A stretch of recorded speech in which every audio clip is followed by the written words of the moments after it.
Welcome to Talk is Sheep, the official podcast of the Wild Sheep Society of British Columbia. Brought to you by our title sponsor, Mountain Tough Fitness Lab. Come along with us as we take conversations that matter to you into the high alpine. We have partnered with Mountain Tough Fitness Lab to help get you in shape and mentally stronger. Whether you're a veteran hunter or just starting out, the Mountain Tough app will take you to the next level. We personally train using the Mountain Tough programs, and we believe in it so much that we want to give you 6 weeks for free using code SHEEPBC. That's SHEEPBC. Check out Mountain Tough Fitness Lab. You won't be disappointed. This episode is sponsored by our conservation partner, Yeti. Thank you, Sitka Gear and Yeti, for investing in healthy wildlife and sustainable ecosystems. Day 2 Sheep Show 2024. We're all here, surviving, kind of struggling through it all. I've got Adam Foss, Rachel Ahtila, and co-hosting with me today is Nolan Osborne. Welcome, everybody, and we'll just get right into it here. How's everyone feeling this morning? Good to be back. Great. Absolutely. I feel like $1 million. You look like $1 million. Completely spent. Completely spent. That's the master of not having the 4 a.m. wake-up calls. Or 4 a.m. bed calls. Yes. That's right. See, it's the marathon here, right? It's yes. like you sprint hard the first night, regret it instantly, and then... Exactly. It's a tortoise and a hare race. Yeah, yes. You betcha. Absolutely. It's so good to be back, and it's so wild how there's so many great people here, and you see them once a year or twice a year, and this is this little like milestone in your lives. But it's like a focal point, though. It's like a milestone focal point that you come back to almost, isn't it? Yeah, and like so many people have so many different things going on with life, and this is the one place you know you're going to see them and get to catch up. Like here, Sheep Society BC, these types of things. So yeah, I mean I love that. Actually. It's like a family campfire. I really do. I think so. Christmas is kind of anticlimactic, so it's like, oh, you like your family that you can't choose, but this is like your family you can choose, and you pilgrimage to see them. So I don't know. I like it. For sure. Yeah. Absolutely. It's kind of like what a high school reunion, what people imagine a high school reunion would be like in the movies. Yeah. Yes, in the I never movies. went to mine, but yeah. Yeah. No. I never went to mine either. No. Yeah. Thank you, Facebook. I think Facebook was like the extenuation of it, kind of killed it. Yeah, But definitely. So, now we got, we like, can just the join a sheep group and like casually keep in touch with people, and yeah, absolutely. put in the minimal amount of effort on it, right? So Yeah. So what's happening for Sheep Society here? What's going on? Well, We're in we're- the booth, right? We got merch. We got the Yeti cups. We got some water bottles. We're selling some stuff. We got some ram heads. People are rolling through, spreading the good gospel of sheep conservation in British Columbia, right? you betcha. I mean, lots going on there, as we all know. A bunch of issues facing sheep in BC, and yeah, we're down here kind of supporting the foundation and helping ourselves grow a little bit on a more international level, and try to attract attention from throughout the states here, and yeah, so far so good. Yesterday's like typically the quiet day on Thursday. You can kind of actually roll around other booths, talk to people without screaming, and kind of do that thing. And today we're just kind of gearing up and see what the day brings. But yeah, hoping to sell some memberships, hoping to attract some attention to sheep in BC. We're pumped for Penticton. Yeah, so am I. I can walk to the venue now, or crawl home. Crawl home. It's gonna be fun. Yeah, it Are will you be going? fun. I'm not. No, unfortunately, what are you that's doing? You hunting? Yes. Wolf and guide's life, right? Always finding something to do. So I got wolf and lynx hunts that are kind of running over that time, but it's par for it. But I'm excited to hear what you guys have on the cards this year for your conservation projects here for Wild Sheep BC, and I don't know. It's always fun to support from afar. It's a very big province. I think that's what a lot of people don't understand. Yeah. And when you tell people, especially hunters, we're very, very gifted, very special. We pay a lot of tax, but when we have 4 sheep species in our province, it's very coveted, and a lot of people's jaw, I think, hits the floor, and they have to roll it back up. So it's really neat to be able to showcase conservation in a place that is very unique and very special. So. Yeah, it's gonna be a blast. You're going? Yeah. Nolan? Yeah. You'll be there. forward Are you to doing it. you doing a seminar? Are you doing something? Nope. Okay. Nope. Keeping it low key. Yeah. Yeah, and it'll be good. A bunch of seminars. Got a bunch of guys coming up from the States, and we got I think 50 vendors at this point that'll be there. So it's we kind of sold out on our vendor side already, and now we're just like, okay, well, let's try to attract as many people to it as possible, and maybe interesting to see, right? Obviously, a learning curve when you're doing something new for the first time, and but for us to have the opportunity to just attract the general population to come in, people that are just like they're into hunting, right? They don't know anything about the Sheep Society, but they'll hear about this mountain hunting expo and then walk in because they know, okay, somebody from Kafaru or wherever else is there, and they're like, oh, I want to go and look at some gear that, in Canada we never look at anything, and you're like, I want to buy this thing that's cost me $500 or whatever, but tough sell when it's like, I got to ship it up and it might not fit properly, and then I got to ship it back and all that stuff. So it'd be a good opportunity for people to come in and then hopefully just try to attract families coming in, bring the kids out. Like, it's cheap to just walk in there for the day, right? And then obviously we'll be having our shenanigans at night and doing the banquet dinners and auctions and all that stuff. So yeah, we're really excited about it. And so as of this recording, we're second day of Sheep Show, and this podcast will come out sometime in the future. So future people listening, how many banquet tickets are left? Are we still selling tables or what? Let's get this sold on this either this weekend or I'm sending people. 100%. It's easier to fly. Like, Kelowna is a little easier to fly into for people. Yeah. Yep. Yes. Stateside. It's very central as opposed to Kamloops. Like, I think you're going to have a great turnout. A change of venue. It's going to have a fresh audience. Yeah. But a lot of people probably might not even know what is the Wild Sheep Conference. Like, what's the time frame? How does it start? Yeah, you betcha. So February 22 to 24, we got starting off with a disease working group on the Thursday, kind of similar to what they do down here, right? And just really kind of put the focus on the sheep issues in the Okanagan themselves, right? They've got Movi, they've got Seroptes, they had Blue Tongue a few years ago. Like, there's a lot of stuff going on there, and so gonna get the actual wildlife professionals in there, kind of hammering out some ideas and how we can work on these issues and just try to make something happen there. And it's complex too. Those sheep move back and forth from Washington and BC, and so getting a bunch of the Washington guys up there as well to say, hey, let's do something on this. Let's figure this out. We got to be collaborative about it, and just make something happen, right? Because I know I'm sitting there at Vaso, watching the sheep herd go down every year right now, watching the lambs die in the summer, and it's pretty disheartening. But it's good to know that there is that push from local people, and Okanagan Nation Alliance is a huge part of that too. They're really driving the bus with us on that and pushing for action. Awesome. Well, that's the thing with conservation is it's not just a pocket like that. Sheep don't know international boundaries, so it's really a lot of people need to understand that this isn't a one-fix-all if we're doing it in BC. So it's very exciting that Washington's coming up and the surrounding areas because, if we give them a passport and tell them thou shalt not pass, that'd be one thing, but unfortunately I don't think they play by those rules. Yeah, you betcha. So we'll do that. Then on Thursday night we've got a whiskey tasting and a cigar evening. So we've rolling out the third line of our sheep whiskeys with Okanagan Spirits. We've got the Blue Bunch from the first year and the Chadwick from last year, and then I still can't talk about this one coming up, but it'll be good. And just sit there and have a good time with good people and sip some whiskey and smoke a cigar if you want to, and get ready for Friday and Saturday. And then we'll be doing, so the switch up with this event is doing two venues or two banquet nights. And so traditionally we just did the Saturday night. Now we're going to have a Friday and Saturday. And the venue's a lot bigger. We got 700 seats for this thing now. So current ticket sales, I think we're in the 300 to 400 range right now. So we've got space, but it typically fills up like right at the end. That's always been kind of the theme with the Kamloops show too.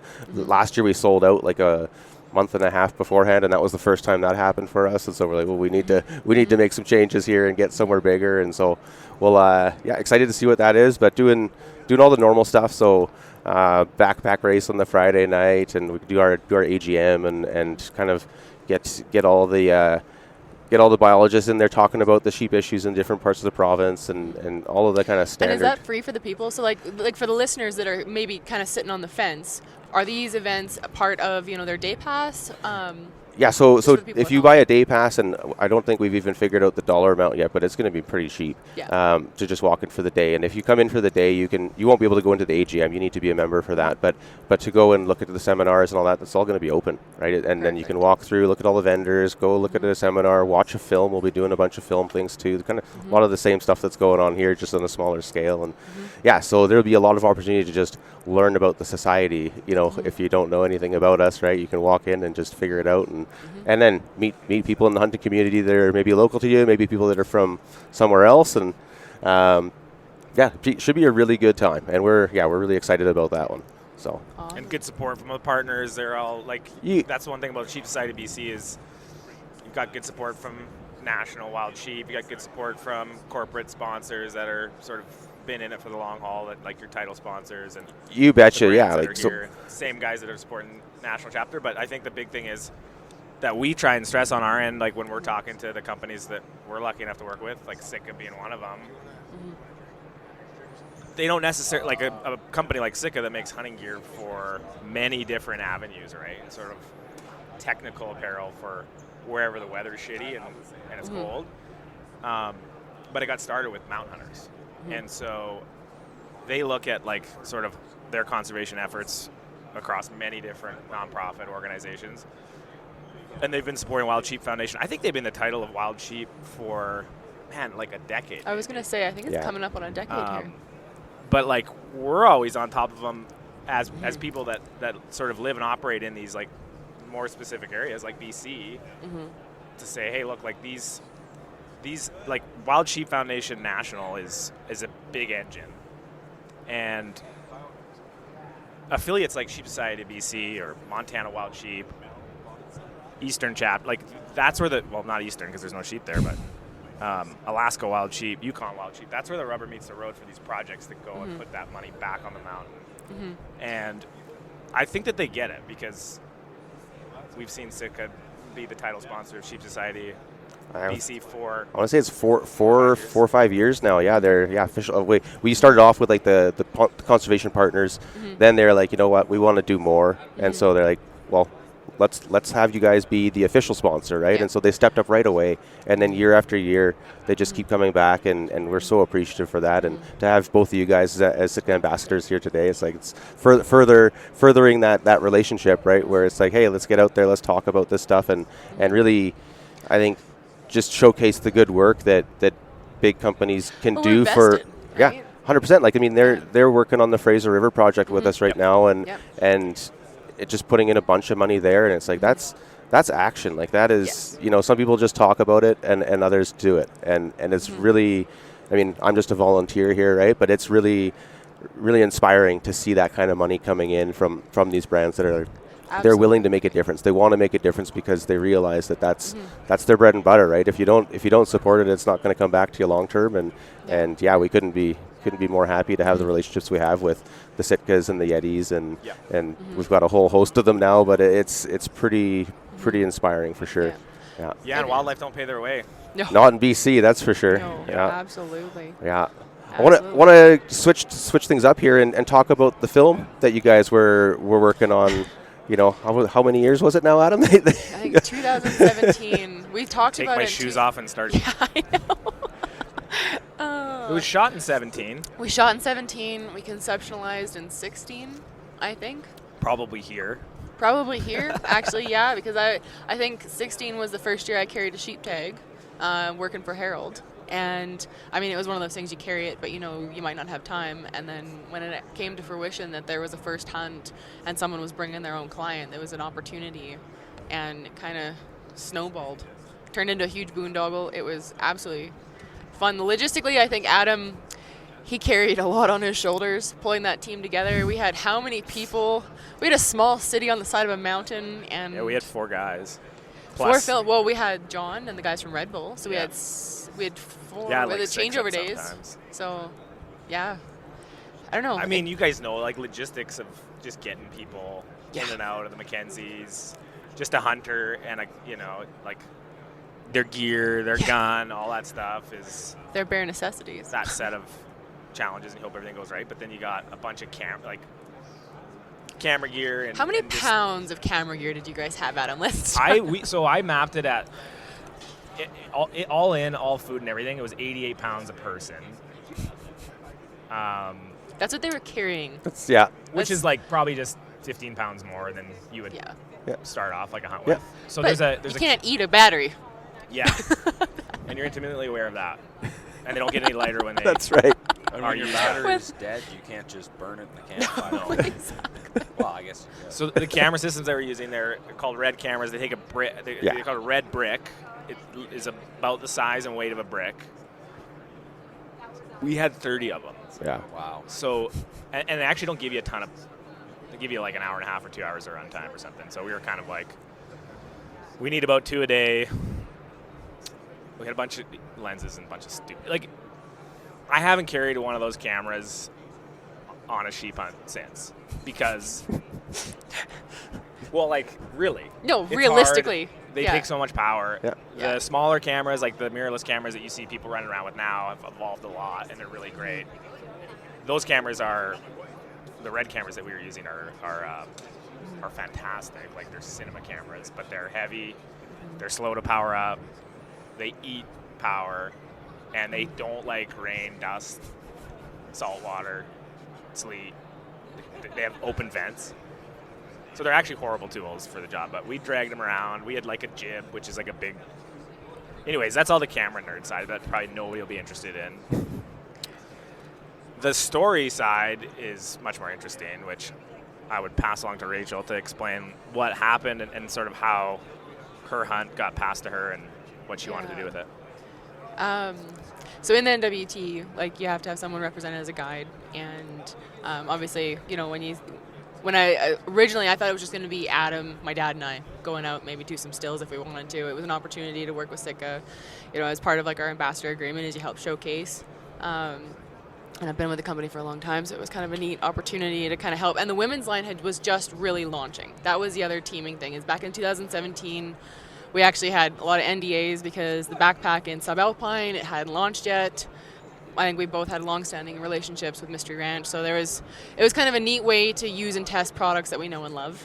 And then the cool part is when I got to bring someone up, Harold had said, you know, you can be whoever, but they got to get in and out. And so I had approached my stepmom about it, and I said, you know, what if Dad could come? Do you think he'd be all right? And so on Father's Day that year, I approached Bry Guy, and I just said, like, I had originally wanted to give the sheep hunt to him.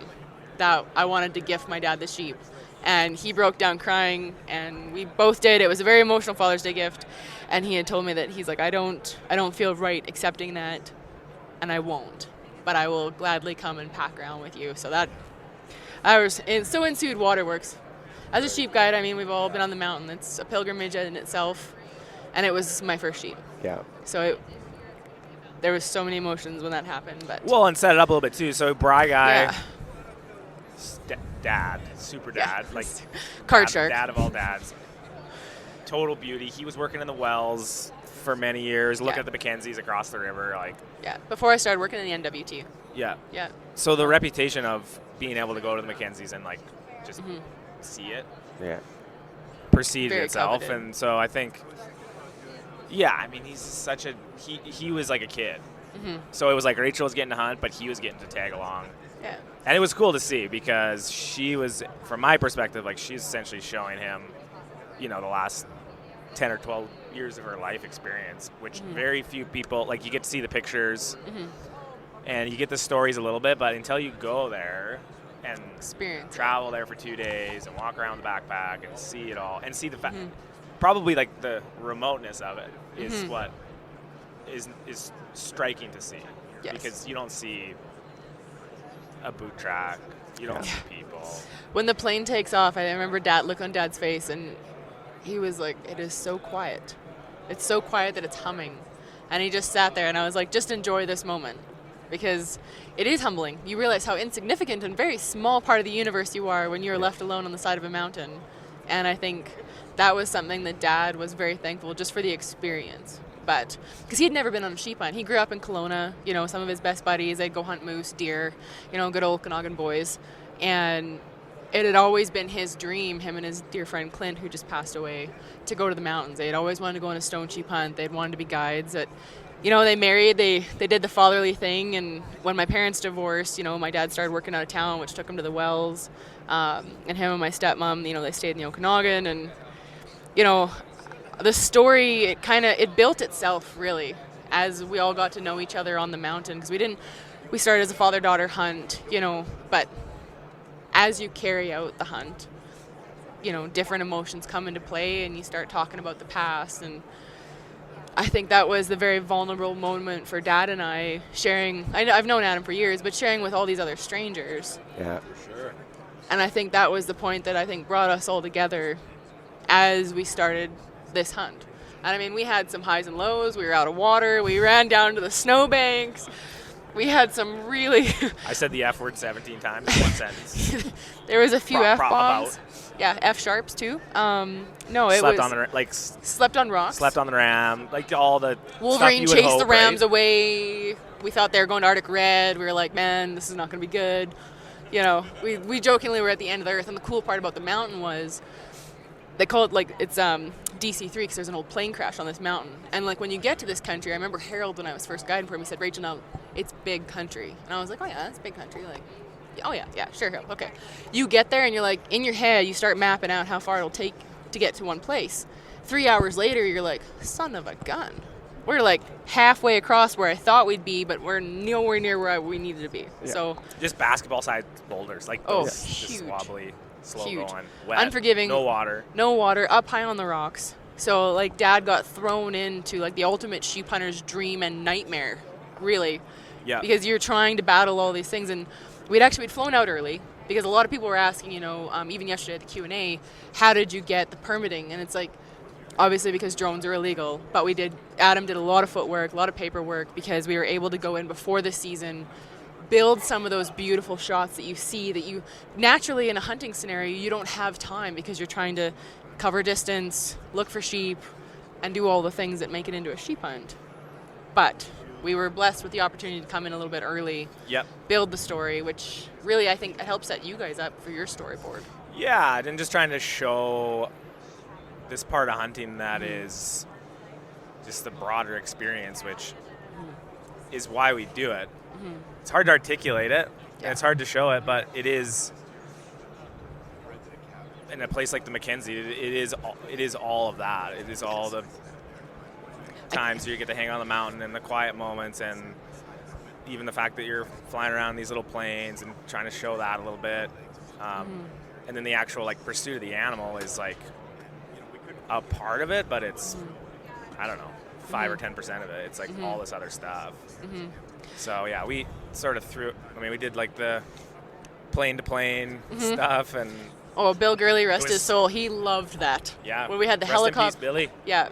Because I think we had the helicopter at that point. Meg was flying around, and so I got to fly in the Super Cub with Bill Gurley, and I think that was one of the highlights of my career because he got to show off some of his moves. And I'll tell you what, that man knew that area. He had flown for like over 3 decades. Wow. He knew every landing strip. Like there's old pilots and there's bold pilots, but there's no old bold pilots.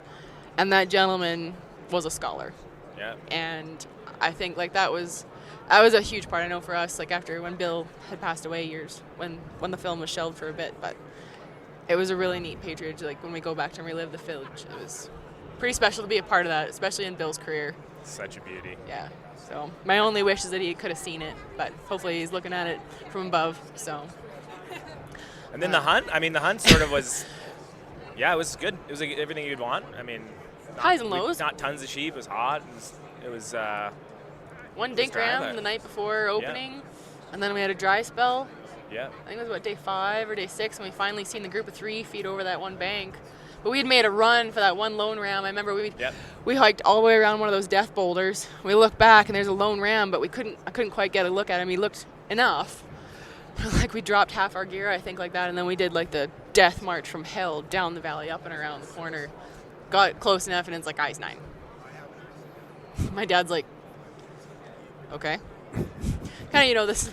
He's like, well, that was fun. Like,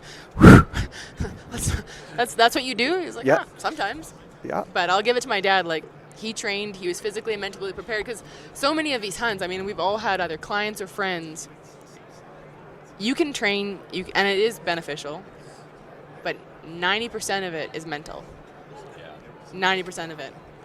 You know it, and I think that's where I really got to see my dad shine and see how strong he was because Dad was up to any task, and hell or high water, he was right on my gears, and he was right there beside the whole time. And I mean, I think at the time Dad was like in his late 50s, so a bunch of us young kids were all under 30. Yeah, he was offering to carry batteries. Yeah, he was. Yeah. That's awesome. Which was he's a beast. Embarrassing for the camera crew. Yeah. But we took him up on it. Yeah. He was like, "You guys want me to carry some batteries?" We're like, "Yes." Yeah. So he was just part of the team. Yeah. Yeah. And that's, I mean, you've done hunts like that where it's, it's very atypical to hunt on a mountain hunt for most big game species with more than 1 or 2 people. Yeah. Really. Oh, for sure, yeah. Maybe absolutely. 1 person or 2 people. Yeah. We had 6.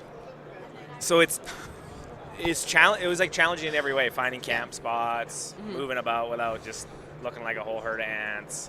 Water. water. Yeah. You're as slow as your slowest guy too, right? So you're packing up and, trying to like tell the story. You're always sort of like ready, and then it's like, okay, time to move, and you're packing stuff up, and you're trying to get ahead, or you're trying to get these shots and stuff. But Well, I think sorry, go ahead. no, I just think it's like cool how the team gels on those hunts, and they're fun. Like if you have the right chemistry, they're actually quite fun, and they're really rare because you just don't ever get to do a trip where it's that many people in a beautiful place and everyone working cohesively. Yeah, that's a big thing. And I think the cool part was that we also had working against us is where this Wolverine on day 5 or 6 had chased these rams back up and over. We had hiked so far down this one ridge, we were so committed that as a group, as a hunting cohort, we're like, well, they're either literally jump the river and they're over in the Arctic red side, or there's a few fingers we can go look at. And I think that was the cool part of also understanding it's like, okay, guys, like we have an opportunity here where there might be sheep, but if not, we have a heck of a journey this way. So everyone rest up. And I think that was one of the coolest parts is when we made our tour around, we found that moose shed. Well, I guess there's a dead head on the side of the mountain there. A few hours later, we get on the tippy top of this pinnacle and that haze sets in, that beautiful purple pink haze of the evening. And just as it starts getting cool and the thermals change, we start hearing like the smacking of heads. And those rams were literally right below us. But they're fighting, and it's like all of a sudden you get these rams having this dominance fight. It's like, so we'd take turns. We set up on rocks that night. I think all of us were, at one point we're battling the mosquitoes that were hovering like this, but you're still trying to quietly look over, making sure the rams aren't coming up to bed. And then the next day it was just, all of a sudden that ram got up and it's like, we need to move, and we need to move now. It's all 6 of us. So I'm curious, how did you feel, like as far as pressure compared to guiding? Because you must have, like, I'm listening to this, I've watched the film, but listening to this, and it's like, I know the pressure as a guide, and then the pressure of having your own tag, especially in a place that coveted, and then having an entire camera crew on top, where you feel like, okay, well, not only do we have to kill something, but I have to, Yeah, I have to be happy with my, yeah, there was definitely a lot when I finally made the shot and I broke down. It was happiness, and I'd seen every hunt before me. Like it's like in the movies where it flashes before you because you see every hunter's kill, and it was like a sigh of relief. And it was like the first time I could just let myself be because you put it on a tough face. Oh, yeah. And I when I broke down, that was wholeheartedly couldn't stand. Holy crap, we did this. Because coming in, like there was pressure. Without getting too much into a personal life, the night before we flew in, I had found out a relationship I'd had for 3 years I had been cheated on. So not only did I have that the night before flying into the film, and that's real life, that happens, and that's a very transparent thing to share. Yeah. But I hadn't had time to even process that because we literally went straight into filming, doing this piece with my dad, having 6 camera crew, and it was the first time that I could just let myself be vulnerable. Because we've all been there, you can't get through life without ups and downs. Absolutely. And I think the pressure at that point, because I was dealing with so much, as a guide, you kind of like compartmentalize it. Yeah. And it didn't hit me until like the ram was at 17 yards and I'm aging him through my rifle scope. Adam's on me and Dad and Sean, I think, the videographers, and the 2 guys, I'm praying that they're against the rocks because this ram, when we went to cut him off, we're walking on all these plank rocks, trying to be quiet, trying to go as fast as we can because this ram, you know how they get, they just stand up, shake their tail, have a leak. I'm going to go for a walk this way now. It's like, oh no. So when he came around, we were anticipating that he was going to come and feed into that green part that the Wolverine had chased him out of. What we didn't anticipate was him coming up through the pinnacles at point blank, and I could count his eyelashes. And so that was that moment where I was trying not to look. He had me pinned, he had Dad pinned, and I'm trying to talk to Adam and Dad, and I'm like, are we good? Are we good? Are we good? Yeah, and on my end, huge amount of pressure too, almost more than hunting. Because because it was a big thing. That was a big it's film just, for you.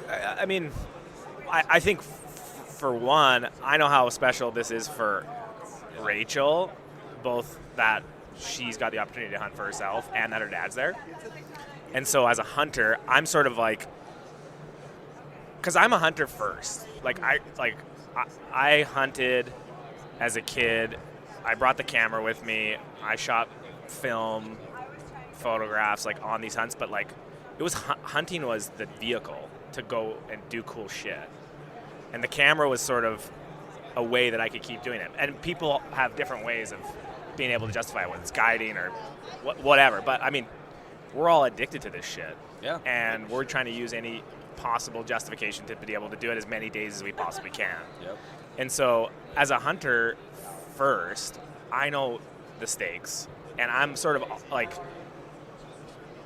I think this is a cool story to tell, the guide that gets to hunt, and it's even cooler that she brought her dad. But I'm also balancing, like, hey, if you just want to go have this trip with your dad and forget all this bullshit, I'm totally cool with that. And you know, I think one thing about these types of films is like, you think the companies are like, cool, let's film it. How many guys can we get up there? And it's not like an elk hunt, or you know, it's just, as we talked about at the beginning of the podcast, it's just like more logistics and travel. So it started to get like bigger and bigger quickly, and I was like, yeah, we can do that, no problem. I'm calling Megan, who's my like sister-in-law twice removed, and she's a helicopter pilot, and I'm like, can you fly us in? What's this gonna look like? And she's like, yeah, we got you, no problem. And it's just getting bigger and bigger, and so now it's like the stakes are big on her end, and I know, and I'm putting myself in her shoes, and then the stakes are big on my end, because I'm just like, we got to make this happen. Like, we got to kill around, but on the production side though, we got to get this stuff, we got to get the shots, we got to hopefully make this all a story. But how it worked out, and the fact that the like camera was on like the two of them, and that was the most important part, was like her and her dad. It wasn't about the sheep. Yeah. Worked out, and it's yeah, I mean, these, like, I think it's, you don't know how these hunts are going to shake out. It's not like you kind of storyboard how you're going to try and shoot this, but you don't know how it's going to actually turn out. And it turned out, the fact that it was her and her dad right there when the final moment happened, the fact that we could like sit on it for a bit and think about how the story is going to unfold and release it on Father's Day, like, Yeah. was special for me, and hopefully special for Rachel and Brian. And I mean, her old man's just up in Joe Rich, like 30 minutes from me in Kelowna, so we had to get some more interviews, and I went up there for a night, just the two of us, and we got to talk about the whole trip and get his perspective. Soft-spoken, quiet guy, like, you're not going to get too much out of him. But as for me, like, personally, sharing that trip with him, at the time Frankie was pregnant, I'm going to become a father, you know, he's talking about his life. It was really cool. And that's the thing about hunting, I think, like, to bring it all back to why we do this stuff and how much of a gift it is. Like, I got to spend 10 days with Brian, and I know more about him and he knows more about me than 95% of people that I would consider friends too, you know? I mean, friends outside of people that I've done these trips with. So that's the gift of it. And hopefully the film captured a little bit about like that relationship between Rachel and her dad. Absolutely. I mean, and I think hunting films, it's kind of this unique space where it's really difficult because, you know, you alluded to that. You said you can't plan how these things go. Well, so many other films that people might watch, like if you're into some kind of outdoor adventure film, if it's, you can kind of script it, you can sculpt it, you can do all those things, and you can't in a hunting film. You know, you have to capture what's happening now as best you can. And at least from what I've seen, like, if you fake that, anyone who's done it knows. It's hard to pull it off. Like, it's hard to restage. Sure, you can do a couple hiking shots or this or that or whatever, but you have to have that in the moment. So, like, you said, the pressure there of trying to capture that. But you guys did such a great job. Like, quite honestly, I think it's the best sheep film I've ever seen. I'm kind of like the old ornery, you know. It's just, well, you probably feel the same way, and you might feel the same way too, right? You've done it so many times, and even you too, right? Like, how do you capture a sheep hunt? How do you put a sheep hunt into 15 minutes, into 20 minutes, into an hour? Yeah. You can't, right? It always feels like this truncated, like, didn't get there, at least in my experience, most of them, but. And I think as a guide too, one of the things is that everyone's there for a different reason. They were inspired by someone. It was a legacy hunt for someone else, a personal journey. And I think that's the thing I love about guiding is I love stories. Yeah. And I loved when I was younger and I was trying to figure out, what are you going to be? What do you want to do? Hunting was the avenue for me to talk to these people in a very intimate setting because it's just you, me, and the fence post. And you get to hear their life story and their ups and their downs. And I think that's like you said, it brings you closer because you can sympathize with that person. Yeah. And I think that's the beautiful part about hunting is, like you said, you can make a sheep film, but why is that person on the mountain? And I love this trend that's happening right now because, 10 years ago it was whack 'em, stack 'em, cover your face and it's rah, the sheep where it's whack 'em. I don't want to get into it, but right now it's why? Yeah. Why are we there? And I'm so grateful that there's talented people like Adam and his team, because that's what's going to help conservation ultimately. Absolutely. That's what's going to inspire people to go because you want them to have that physical, metaphorical journey. We're selling the dream. Yeah. And I think that's a really cool part about it that we never lose touch with. Here. Yeah, I think that's Nicely done. a pretty incredible way to finish this one off here, guys. I know you have busy schedules ahead of you today and tomorrow, and that's beautifully put, Rachel. I think we got to do it. We're doing a better job now than we were a couple years ago, and we just got to keep doing a better job as we move forward and share the reality of hunting. Right? People see it. The rednecks. It's like that's not everybody for sure. Right? There's some rednecks out there. Don't get me wrong, but there's so much more to it, and like hunting with family. It's endless. We could talk about it for hours on end. But yeah, thank you guys for your time. It was a true pleasure to talk about the film. I just want to quickly get in. Where can somebody watch this if they've heard about it for the first time today? Well, it'd be on Sitka's YouTube channel. Mm-hmm. Absolutely. It's called How Far We've Come. Yep. It's under one of their main featured films. Yeah, and maybe we can post a link in the show notes. Absolutely. Or when Absolutely. we share the episode You betcha. on social media. It's free. That's the cool part. Yeah. And I think that's the cool part about it is that it can be sent to anyone, anywhere around the world. So. And thank you. hopefully we'll see it for those coming. Come to Penticton. Get your tickets. You betcha. Talk more about sheep hunting. Yep. Are you guys playing it at Penticton?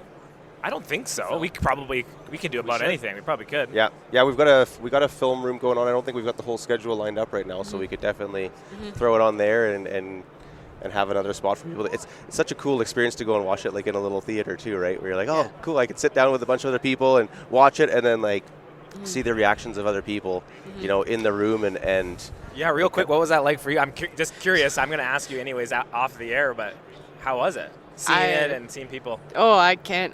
Don't make me. You're making me cry, and it's not even 10 o'clock in the morning, Adam Foss. My gosh. There is a good chance you're going to cry today. There is a good chance. He's already got it here. But no, I tell you what, I had a wide diverse in the audience yesterday, and from soon-to-be mothers and guides that I've known. Trevor at Sitka was so influential on helping move this project forward because it was filmed in 2017, and we wanted the right venue and avenue. So I'm very grateful for everything, but it was... The questions, immediately waterworks. I will not lie. Yeah. It's a tearjerker. What was the question that sticks out in your mind that was just like... It wasn't questions. Everyone put their hand up and said thank you. And they sent it to other people. I had a dad with twin daughters that he adopted 30 years ago, and he immediately sent it. Like, the biggest thing was thank you. And I was very taken back by it. Because it was a very vulnerable story to tell, that even on the YouTube channel, like the amount of people that have said, thank you, this has become a speaking point, or That's huge. That's cool. Yeah. So it became a vulnerable vehicle that is helping people, and I think like that's the biggest blessing and gift of it all. And thank you for making me cry, Adam. This is why I got fake eyelashes on. I really tried not to cry because I was gonna have like a mascara waterworks. Don't get fake eyelashes, guys. It's not worth it. They stab I was thinking you. about it, but now I'm really glad. not. Otherwise, we'd have this competition going on fake eyelashes and full curls here. So That's right. Well, and you are very inspiring to a lot of people, I think especially women, young women, but for men too. Inspiring life, inspiring story to share with you and your dad, and keep doing it. I mean, I just hope everyone follows their own heart and leads their own path. That's all we can do. You betcha. thank you. Awesome. Thank you so much, guys. That's a wicked podcast to sit here and start our Friday off with. Thank you very much, and also thank you to Mountain Tough for sponsoring the 100%. Talk Sheep podcast. And we'll catch you on the next episode. Thank you, guys. Thank you.